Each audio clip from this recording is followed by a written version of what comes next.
بسم اللہ والصلاۃ والسلام علی رسول اللہ۔ ایک سوال ہے راولپنڈی سے اسلام آباد کئی جگہوں سے ہمارے پاس آیا کہ جیسے کہ اس رمضان المبارک میں ہوا ہے 2023 کا جو رمضان المبارک ہے، اس میں یہ ہوا کہ آ، رات کو بہت لیٹ اعلان ہوا کہ صبح روزہ ہے، پھر اعلان کیے گئے اور لوگوں نے نماز تراویح ادا کی، تو بعض اوقات ایسا بھی ہو جاتا ہے، لیٹ ہو جاتا ہے۔ تو پھر پوچھا کہ یہ کیا مفتی صاحب یہ بتائیں کہ اب وطر ہم نے پڑھ لیے تھے،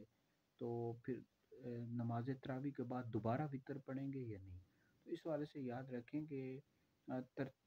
سنت یہی ہے، ترتیب یہی ہے کہ آپ پہلے فرض نماز ادا کریں، پھر اس کے بعد دو سنت موقع ادا کریں، پھر اس کے بعد نماز تراویح، اس کے بعد وطر ادا کریں۔ لیکن اگر ایسا ہو گیا کہ بعض اوقات رات کو لیٹ چاند نظر آئے، اعلان ہوا اور بعد میں آپ کو پتہ لگا، تو اس صورت میں بہرحال